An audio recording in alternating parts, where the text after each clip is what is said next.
Você vai descobrir algo que quase ninguém ensina sobre o início administrativo do Brasil e como tudo mudou de vez logo após a saída de Mendes Sá em 1562. Imagine o seguinte cenário.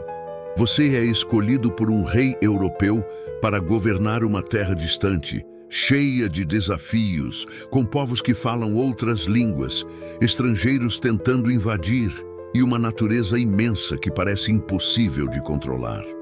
Pois é, isso foi exatamente o que os governadores gerais de Portugal enfrentaram no Brasil colonial. E quando Mendes Sá saiu de cena, a coroa portuguesa decidiu mudar tudo. O resultado? Nascia o chamado Segundo Governo Geral, um momento crucial, mas muitas vezes esquecido da nossa história. Neste vídeo, você vai entender o que foi o Segundo Governo Geral no Brasil, quais foram seus desafios, o que mudou depois da morte de Mendes Sá, porque a colônia foi dividida em 2 governos, e como isso moldou o futuro do país. Mas antes de tudo, vamos dar um passo atrás. O sistema de governo geral foi criado em 1548, quando Portugal percebeu que o sistema das capitanias hereditárias tinha falhado em quase tudo. As capitanias foram entregues a donatários, mas apenas poucas prosperaram e a maioria ficou abandonada. A coroa precisava centralizar o comando e foi aí que nasceu o cargo de governador-geral, um representante direto do rei para comandar a colônia. O primeiro foi Tomé de Sousa, que chegou em 1549. Ele fundou Salvador, a primeira capital do Brasil, e começou a dar alguma ordem à bagunça. Depois veio Duarte da Costa, de 1553 a 1558, um governo cheio de conflitos, até religiosos, entre jesuítas e colonos. E então chegou Mendes Sá em 1558, o homem que transformou o caos em alguma estabilidade. Durante os 14 anos em que governou Mendes Sá, enfrentou franceses que tentavam fundar a chamada França Antártica. No Rio de Janeiro, combateu revoltas indígenas, incentivou os engenhos de açúcar e consolidou a autoridade portuguesa sobre boa parte do litoral. Foi também sob sua administração que o Rio de Janeiro foi fundado em 1565 pelo seu sobrinho, Estácio de Sá, como uma base de defesa contra os franceses. Mendes Sá foi, sem exagero, o grande nome da primeira fase do governo geral. Mas quando ele morreu em 1572, a colônia enfrentava um dilema. O Brasil era enorme, cheio de problemas regionais e desafios diferentes. As distâncias entre o norte e o sul eram imensas. O tempo de comunicação entre Salvador e o Rio podia levar meses, e as ameaças externas, como piratas, franceses e até ingleses, continuavam. E foi aí que o rei de Portugal, Dom Sebastião, decidiu mudar tudo. Em 1572, ele emitiu uma carta régia que dividia o Brasil em 2 governos gerais. Sim, 2, um no norte e outro no sul. Essa decisão é o que muitos historiadores chamam de Segundo Governo Geral, uma nova fase da administração colonial. O governo do norte continuou com sede em Salvador e o governo do sul foi instalado no Rio de Janeiro. O objetivo era simples na teoria, mas ambicioso na prática. Melhorar o controle sobre uma colônia gigantesca, acelerar a comunicação e reforçar a defesa do território.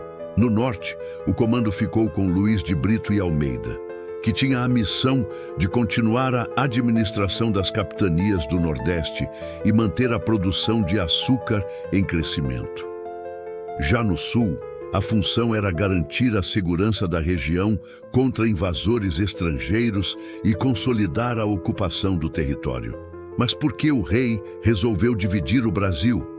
Porque para Portugal, manter um único governador-geral controlando tudo era cada vez mais inviável. Pense bem, na época não existiam estradas, aviões ou comunicações rápidas. Uma decisão tomada em Salvador podia demorar semanas para chegar ao Rio de Janeiro. Além disso, as necessidades do norte e do sul eram completamente diferentes. Enquanto o norte era o centro econômico, Com seus engenhos e produção de açúcar, o Sul era o fronte de guerra, cheio de conflitos, disputas e ameaças estrangeiras. A divisão parecia uma boa ideia no papel e, de fato, teve alguns efeitos positivos no curto prazo. O Rio de Janeiro ganhou importância, fortaleceu suas defesas e se tornou um ponto estratégico. Mas essa experiência durou pouco tempo. Em 1577, apenas 5 anos depois, a coroa percebeu que a divisão trazia mais problemas do que soluções.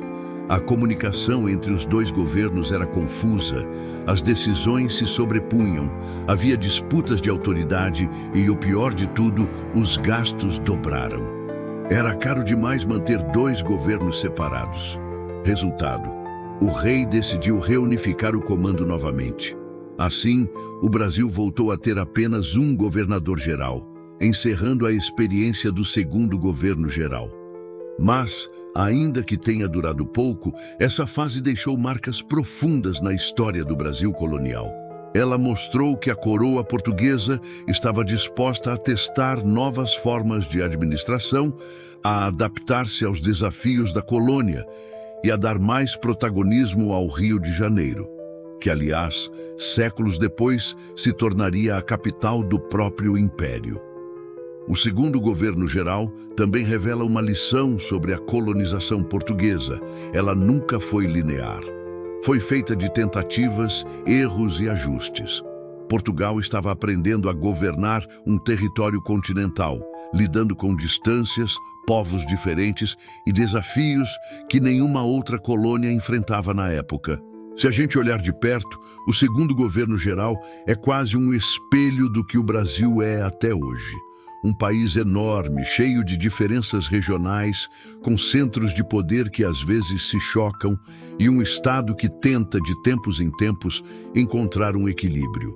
Outro ponto importante é que a criação do segundo governo-geral foi o embrião de algo maior: a descentralização política. Ela abriu espaço para que o Rio de Janeiro crescesse como centro administrativo e militar, o que mais tarde faria toda a diferença quando a cidade se tornasse capital. E não podemos esquecer o contexto internacional. Naquele mesmo século XVI, o Império Espanhol dominava metade do mundo e as potências europeias competiam ferozmente por terras, riquezas e rotas comerciais. O Brasil era uma joia estratégica e Portugal não podia se dar ao luxo de perdê-lo. Por isso, o segundo governo-geral foi também uma resposta política, uma forma de mostrar que a colônia estava protegida e sob vigilância direta da coroa. Mas é curioso pensar que, no final, a divisão em 2 governos acabou servindo mais como aprendizado do que como solução. Portugal percebeu que o desafio não era apenas geográfico, era também administrativo, logístico e humano. A burocracia crescia, os conflitos internos aumentavam e a comunicação se tornava um pesadelo. Quando o sistema foi reunificado em 1578, o governo voltou a ser centralizado em Salvador. A ideia de 2 centros de poder foi arquivada, mas o conceito ficou guardado na história como uma experiência de transição, uma tentativa ousada de organizar um território que já mostrava o tamanho e a complexidade do Brasil. E talvez a melhor maneira de entender esse período seja imaginar o rei de Portugal tentando comandar uma colônia a milhares de quilômetros de distância, com informações que levavam meses para chegar. Ele precisava confiar em representantes, tomar decisões com base em relatórios atrasados e lidar com um mundo em constante mudança. O segundo governo-geral foi, em resumo, um desses momentos de recalibração, um experimento para tentar tornar o Brasil mais governável. E, embora tenha fracassado como projeto, ele nos ensina algo essencial: que a história do Brasil sempre foi feita de adaptações. Em 1578, a unificação dos governos marcou o fim dessa breve divisão, mas abriu caminho para o fortalecimento do Estado colonial. A partir dali, os governadores gerais seguintes herdaram um sistema mais estruturado, com lições aprendidas na prática. Então, se alguém te perguntar o que foi o segundo governo geral, a resposta é simples.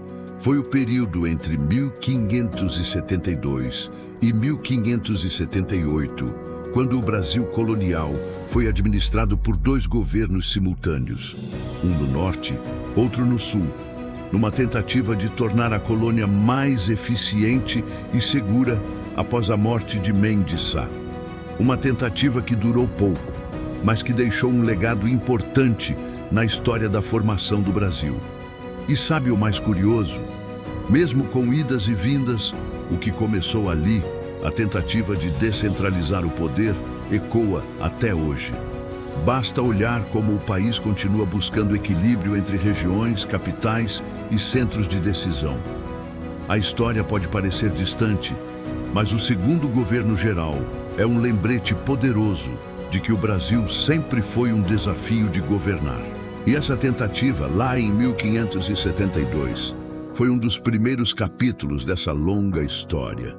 Se você gostou dessa explicação e quer continuar entendendo o que aconteceu depois, o próximo vídeo vai te mostrar o que veio depois da reunificação e como o Brasil entrou de vez na era das reformas coloniais.